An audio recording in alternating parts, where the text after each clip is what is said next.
I always thought I was a privileged person.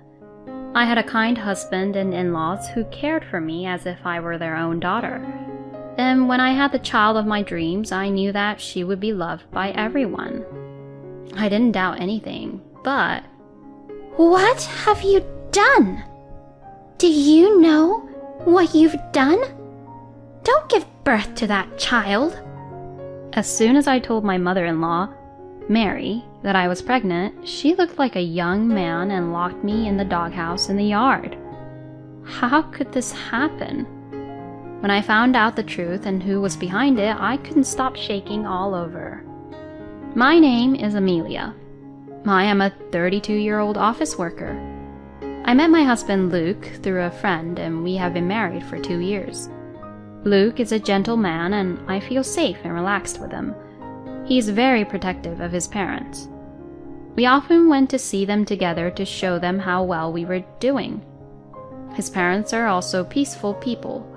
They loved me as if I were their own daughter. I never thought that I would be bullied by them, until I got pregnant.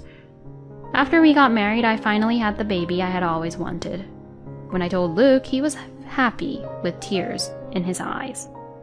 I'll have to let Mom and Dad know. They'll be so happy. I thought it was a little too early to tell them, but then I thought that I might get sick or something and might need them to help me. Luke and I visited them on the weekend. We enjoyed dinner as usual. Luke told his parents that I was pregnant when after dinner. Mary seemed to have noticed that I didn't drink alcohol. I knew it. Congratulations. I'm really happy for you, Amelia. You need to take care of your body now. She was so happy. My father-in-law, Kevin, who was sitting next to her, also looked surprised. I am surprised. You're pregnant. It seemed like he didn't know what to say. I was so relieved, and we decided to stay at their house for the rest of the day. When I returned to the living room after taking a bath, the room that had been lively just a few minutes ago was quiet as if there was a funeral. What? What's going on? Did they get news of someone's misfortune? Thank you for letting me take a bath. Is something wrong? I asked fearfully, and Mary, who's normally kind, made a face like an ogre and glared at me. How dare you? Do you know what you've done? Don't give birth to a child like that. She grabbed me by the arm and opened the window to the garden. We were both barefoot as I was led out into the garden. The gravel in the garden stung my feet and it hurt so much. Wait a minute, Mary. What are you talking about? You're hurting me. I screamed, but she ignored me. This place is good enough for a dirty woman like you. She said that and locked me up in a room that was filled with the smell of dog. It was the doghouse of Simba, the golden retriever, who died 6 months ago. Kevin, who was very good with his hands, built it himself. It was such a big doghouse. Kevin had installed an air conditioner for Simba. It was spacious enough to accommodate more than one person. But there are no windows, only a door, and the lock is only on the outside. Please open it! Luke! Luke, I know you're in there. Get me out of here and help me! My voice must have reached him. I heard his voice from close by. Amelia, not going to forgive you. I'm leaving. Cool your head there. I couldn't stop crying at these unbelievable words from him. Just a few moments ago, we were all laughing and talking about the birth of our unborn child. What is this? What did I do? After a while, I heard a car leaving. Luke had really left. When I strained my ears, I could hear Mary yelling from inside the house, though I couldn't understand what she was saying. I also heard Kevin's voice trying to calm her down. I didn't sleep a wink that day and spent the rest of the night crying in the doghouse. The next morning, when I was in a daze from lack of sleep, the door opened. I saw Mary standing there, staring at me, just as she had yesterday. Do you need to go to the bathroom? She asked me. Mary, please, this is some kind of a misunderstanding. Please let me out of here. We need to talk. I know she can hear me. but she put the plate she was holding roughly on the floor, locked the door silently, and went away again. I looked closely at the plate and found one piece of bread on the silver plate that Simba used to use. Even though the plate has been cleaned up after Simba's death, it's not easy to get rid of the smell. I don't dislike dogs, but I couldn't bring myself to eat in this space, so I didn't touch it. Periodically, Mary would appear and ask me from outside if I need to go to the bathroom. When I tried to talk to her, she didn't seem to want to talk to me and quickly went inside the house. Lunch and dinner also came on Simba's plate, just like in the morning. I knew I had to nourish my baby. I ate my dinner with my hand where it didn't touch the plate. I was miserable and sad and made me cry again. I went outside for the first time since I was locked in the house to use the bathroom at night. I noticed that Luke's car was there. Luke is here? I asked Mary. Luke is a poor little boy because he married a woman like you. Mary's words still made no sense to me, but I hurried into the house. Don't come inside with your dirty feet, Mary shouted from behind, but I didn't care. I went into the living room and found Luke and Kevin. Luke, thank God. Can we go home now? I said that to him, but he remained silent. Kevin, please tell Mary to stop doing this to me. Please let me go home, I beg you. Then Kevin looked a little annoyed and said, I'm sorry, Amelia. When Mary becomes like that, there's nothing I can do to stop her. It's almost over, so just bear with it until then. And then Luke said, Get back in the shed. You're filthy, you know that? He suddenly yelled out. He grabbed me by the arm and forced me to go to the bathroom. When I got out, he pulled my arm hard again and took me to the shed. Don't worry. I called your office and told them you were sick and would be out of work for a while. Frankly, I didn't care about that. This whole family is crazy. All I could think about was how to get out of here. You keep screaming so loud, I heard the neighbors yelling from somewhere. Mary came out to the yard. That's enough. Be quiet, she yelled at me. That's my line. I had to fight back. It's your fault. You betrayed our family. I treated you so well. You're terrible. I could hear Mary sobbing outside, but I was the one who wanted to cry. The next morning, she glared at me again and then put the plate on the floor with a mighty thud. More hungry than sick, I picked up a piece of bread and bit into it with all my might. This is for my baby. I noticed something at the bottom of the plate. Is this a credit card? It was indeed a credit card. It was Kevin's credit card with a sticky note on the back. He must have slipped it under the bread. Order something with this, the sticky note said. Order something? Kevin was a crafty man, but a bit stupid. Mary used to make fun of him and tell me how cute he was. Luke took my phone home with him, along with my bag. What am I supposed to do with one card like this? In addition, there was no way I could use a card in my father-in-law's name. Then, around noon, an unexpected visitor showed up. I heard Mary's voice arguing with someone. Is someone there? I heard an unfamiliar voice. I quickly responded. I'm here. Please help me. When the door opened, there was an unfamiliar man standing there. I knew there was someone in here. Are you guys crazy? He glared at Mary and Kevin, who were standing behind him. The man was the man who lived across the street. He had often heard yelling and arguing in the yard. He was worried and came to see what was going on.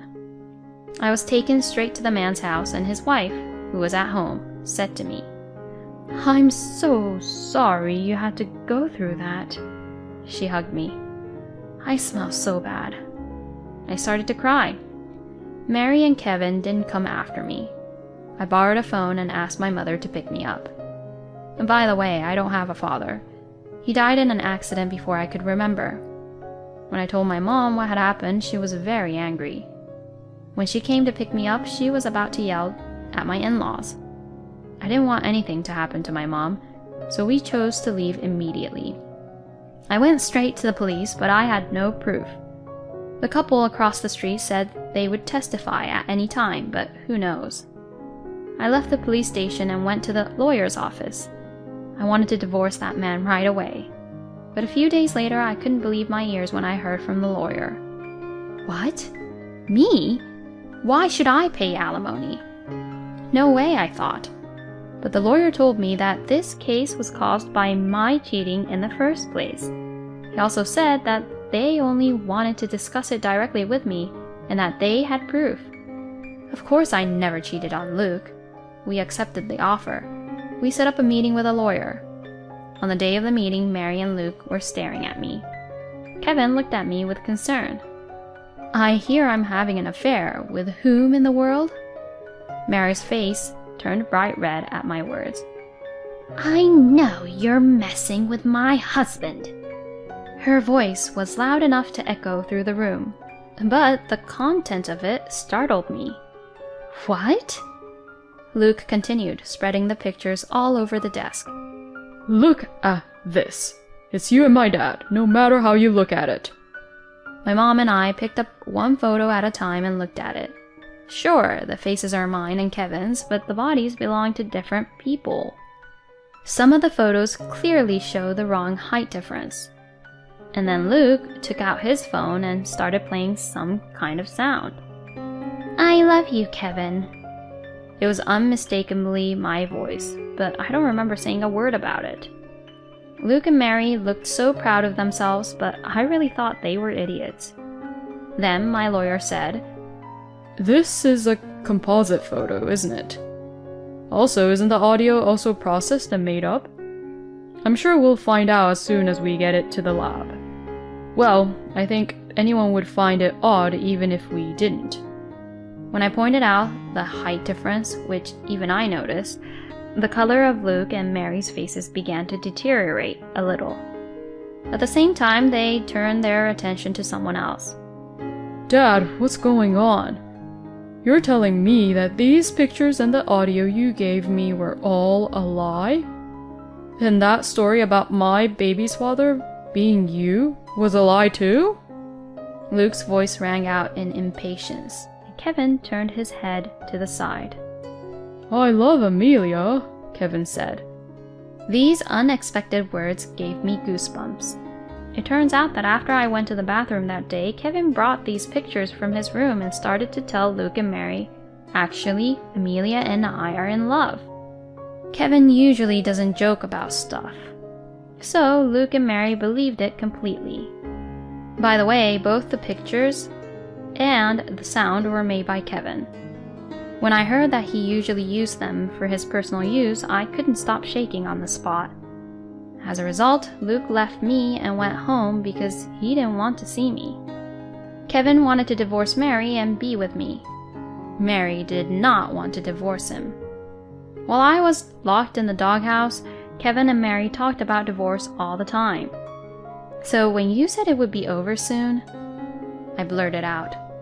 I mean, Mary and I are getting divorced soon. Of course, you and Luke are splitting up, right? You always smile at me and I really love you. I want us to be together. I couldn't look directly at him. He was too creepy. Then my mom, who was sitting next to me, said, Hey, you old guy, I can't listen to you anymore. Do you realize how sickening you sound? Because she smiled at you? Huh? Of course she smiles at you because you're her husband's father. And you're just misunderstanding, you idiot. Kevin's face turned bright red after hearing her words. And you two. You guys are just as guilty for inflicting a lifetime of trauma on my daughter. Neither I nor Amelia will ever forgive you. My mom glared at them with all the hatred she could muster. Luke and Mary were completely disheartened and made me an unbelievable proposal. Amelia, I'm really sorry about what happened. Mom and I were so careless. Let's just forget all these and we'll start over, okay? I mean, a child needs a father, right? I don't know what kind of nerve he has. He must be kidding me. Yes, that's right. A child without a father is pitiful. A child needs both a father and a mother.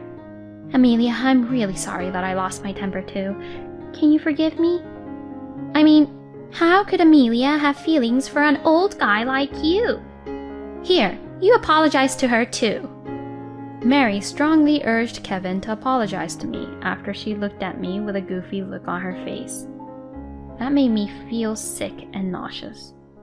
I got up from my seat and ran to the bathroom. Morning sickness? You don't want to be in a family like that, do you? I'm going to do my best from now on. I lightly rubbed my stomach and slapped both cheeks to cheer myself up. Sorry to keep you waiting. I won't change my mind. I'm divorcing you. It's the only way. And Kevin, I have no memory of my father. I loved you like a father, but no more, no less. Now I never want to see your face again. Kevin looked down in disappointment, and I talked calmly. Luke, don't you think this child would be more pitiful with a father like you? I feel so bad for her, thinking about what she might have seen from my belly. Mary, do you feel sorry for a child who doesn't have a father? That's how you thought about me all this time? It's none of your business. I have such a strong and dependable mother. I don't know if they had any words to reply, but they all became completely silent. After that, we talked about child support and property division, and everything went in my favor. Mary revealed her true nature. Of course, we have custody of the child, don't we? We're financially well off, and I'll take responsibility and raise the child. What she said didn't make any sense, so I ignored her. There's no way Luke can get custody of the child. They are forgetting the most important thing. After that, I took a leave of absence from my job to think only about my child. I moved back to my parents' house. It was not long after that I heard that my ex-family-in-law had been taken to the police. When the police asked me what had happened, I remembered something. Mary and Kevin were dog lovers and were so worried about Simba that they kept security cameras in their yard and the shed. I told the police about it, and when the police visited their house, they told me that the footage was perfectly preserved. And the couple across the street testified. Mary was blatant in her denial, but Kevin readily confessed to the crime. Luke knew about the confinement, but ignored it, so he was judged to have been involved in the confinement. As a result, my ex-family members were sentenced to prison. They sent me a letter, but I threw it away without reading it, because I will never forgive them, even if I read it. Mary and Luke may have acted that way because of what Kevin had told them, but that doesn't mean I'm going to rebuild my life with a bunch of crazy people who won't listen to me and lock me in a doghouse.